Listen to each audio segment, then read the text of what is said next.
everybody, I hope you had a lovely evening and it's good to see you again today. We're going to carry on with our learning about non-fiction texts and about position and direction in maths. So today we're going to kind of do a bit of revision and we'll come to that in a minute. I just want to say a big hello to everyone who's following along.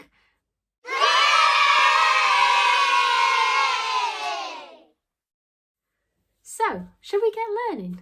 Let's get to it. Find a space. Let's stretch up. Stretch out. Wiggle your hands and fingers. Can you do the jellyfish? In fact, let's try that today. I'm going to say an animal and see if you can act like that animal. So let's start with a nice one. Let's have a bunny rabbit. What does that do? You could do a little hop like this.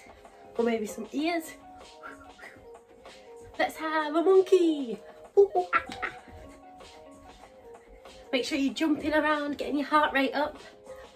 Let's have a cheeky chicken. You can do jumping on your legs like this, one to the other. What other animal could we have? What do fish do? Should you do a little fish? Or you could swim around like a fish.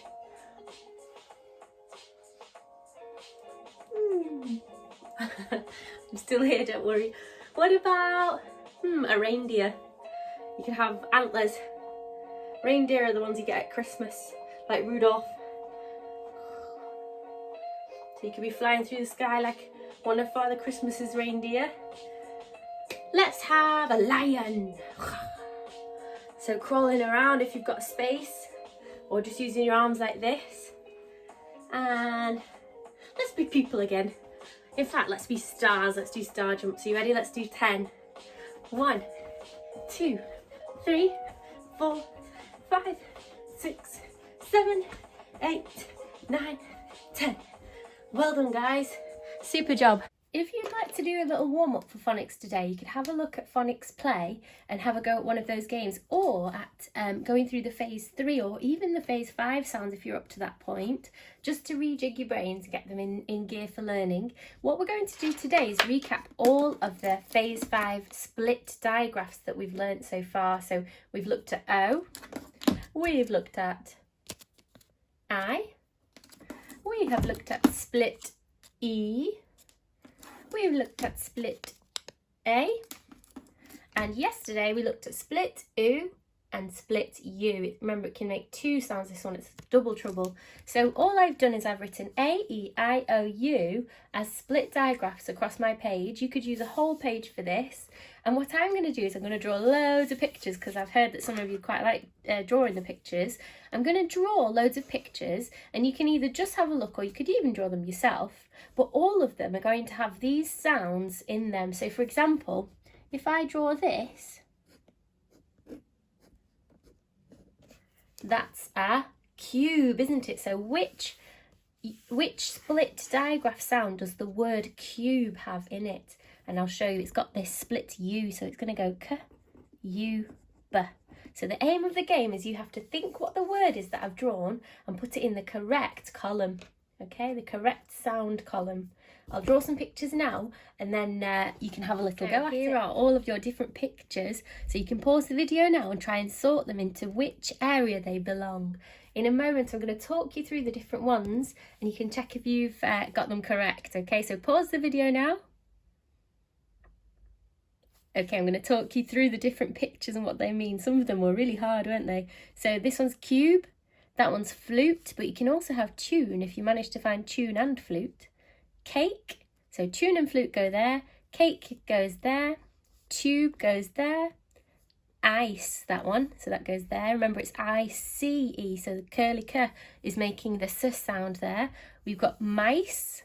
This is quite a funny one. I'm not sure why I drew such an old-fashioned phone, but that's phone, so it goes in O. Mice went in I. This one was supposed to be whole, so I'll put look out, so that goes there. Bone goes there. This 2, 4, 6, 8, 10 was even, so that was a split E. This one is a pencil drawing a line, which is split I. This one's really hard. Think back to when we were learning about mammals and that song we sang where it says mammals have a spine, so sp-I-N, which is in the I section there. This one's supposed to be smile. This one's shine or sunshine, and that goes in I as well, like smile. This one's nose, it goes in O. This one's supposed to be a rake, which is A, and this one's supposed to be a lake, which is A as well. Well done if you got all of those. They were quite tricky, some of them. If you want to have a go at making some of your own drawings as well, that'd be lovely. And then you could sort out your new words into these. Try and find words as you're reading at home that have any of these split digraphs in, and you could maybe make a list of them to draw. I hope you've enjoyed that, guys. Today we're going to be going over 2 words that you already know because we've learnt this in school. So the first word is half, half. So if I get my Play-Doh, and I'm going to use this ruler that's covered in paint, I'm going to try and chop this equally in half. Half means 2, you end up with 2 equal sized pieces. So that's my circle chopped in half, like that. The next word is a bit harder to read, quarter. That's not how we say it though, we call it a quarter. So it's a strange spelling, that R in the middle tricks us a bit. Quarter means not when you chop something into 2 equal parts, but when you chop it into 4 equal parts like this. So you halve it and then you halve it again. So you've got 1, 2, 3, 4 equal pieces. They're called quarters. Knowing this will really help us with our learning this week. So if you have some Play-Doh or some fruit or anything like that lying around at home that you can chop up with the help of your adult, see if you can do that and try and make half and then a quarter of that thing, and it will really help you with your understanding of our learning today. Drawn here a circle, and I've written the word turns and I've written the word half and quarter just to help us remember what we're learning about today. So I'm going to show you a little character first. It's going to help us with our turning. This is the halving hare, or the half-turn hare, I'm going to call it. A hare is a bit like a rabbit. It's a kind of a type of animal that you find in the wild that looks like a big rabbit. So you've got a half-turn hare like that. And this hare only likes it when he turns halfway round something. So what I'm going to do is I'm going to get my circle and cut it in half like that. Colour in half of it like that, then I'm going to put my half-turn hare back in the middle. So I'm going to use his ears to help me figure out where he's facing. So at the moment his ears are facing that way, aren't they? But if I do a half turn, so if I turn him halfway round like that, halfway round the circle, can you see he's covered all of that? That's what we call a half turn. I'll put him back to normal and we'll try it again. So I'll hold his nose still, and we'll spin his ears halfway around the circle. So, oops, I've gone a bit too far. There we go. That's a half turn. If I was to do this, so start from there and go da da da da da da da da da. What kind of turn was that? We went all the way around, so that would be called a full turn. I'm going to write that on, a full turn. But our half turn hare only likes half turns. So I'm going to do a half turn like that. Where would it be if I turned the half-turn hare half a turn from where he is now? Can you point to where his ears would be facing? If you said up, you're correct. The half-turn hare has got half a turn and his ears are pointing up. Is this half a turn? No, that's not half a turn, is it? And in fact, I'm going to get rid of half-turn hare for a moment. And I'm actually going to, instead of turning this into halves, I'm going to quarter it like we did with our Play-Doh. So it's in 1, 2, 3, 4 parts. And that is when Quarter Cat comes along. Quarter Cat loves turning in quarters. So if you watch Quarter Cat's ears, if I turn her a quarter turn, her ears have gone all the way round that shape and now they're pointing that way. What about if I turned Quarter Cat one more time? One more quarter, where would her ears be pointing then? Well done if you said that. Of course it could go the other way, that's turning a quarter as well, but that's turning a quarter backwards or anti-clockwise. We were going the same way as a clock, which is called clockwise. So this is clockwise, this is anti-clockwise, or the opposite of clockwise. So if I was to turn Quarter Cat a quarter turn clockwise, that means the way that a clock goes, that's this way round. Clockwise, I'll write that down as well. So if I was to turn Quarter Cat 1/4 turn clockwise, where would her ears be facing? Well done if you said that way, superstar. Okay, let's start again. What about, if I was to turn quarter cat 2 quarter turns clockwise?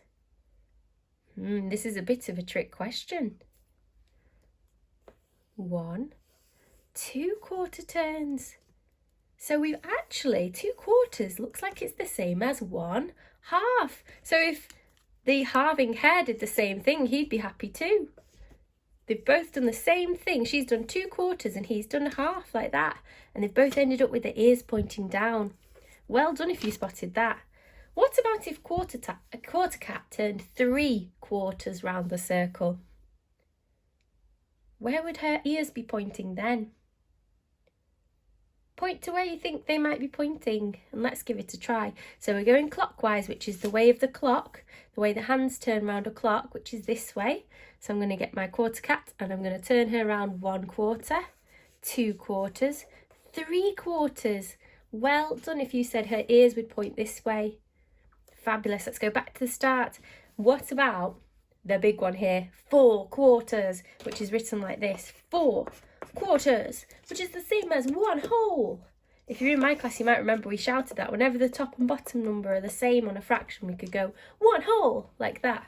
So we've got quarter cat is going to turn around 4 quarters now. So where will her ears be pointing? That's your question. Are you ready to see? 1, 2, 3, and a 4. Well done if you said she was pointing up.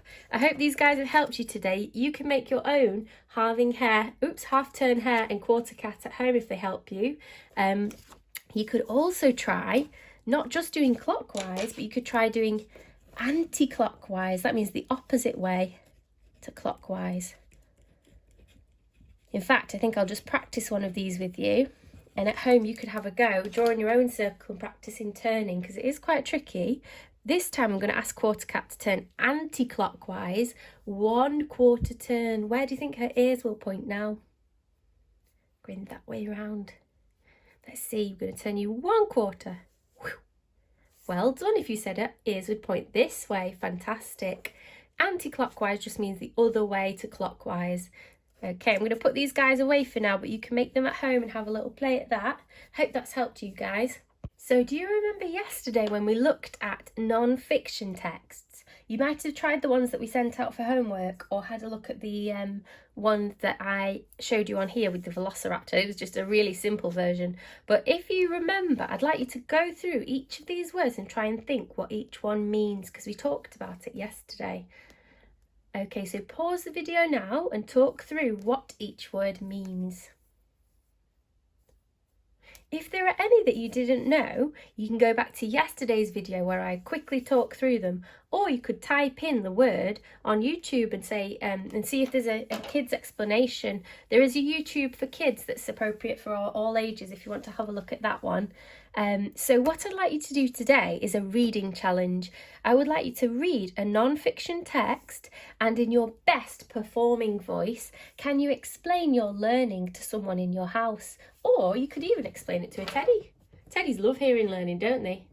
Woohoo! So if you are learning maybe about an animal or a country or some kind of machine in your learning, or even history or something like that, that would be fantastic. Any of those, maybe you could read it to yourself, read the same page a couple of times so you get all of the information in your head, and then tell someone in your best voice. So for example, if I learnt that dinosaurs lived a long time ago, I wouldn't just say, hey, dinosaurs lived a long time ago, did you know?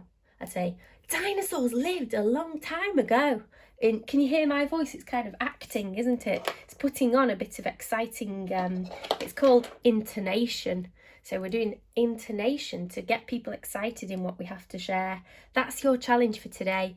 Talk through these, read a non-fiction text, and then explain it in your best performance voice to someone in your house.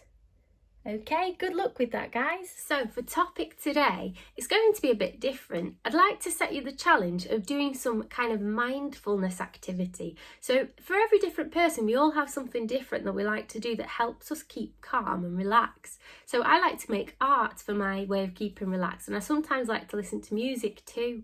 So what I'm going to do is I'm going to put links below here that have some meditation on there, or I'm going to also link Cosmic Kids yoga, where you can click it and join in along. We've done a couple at school as well.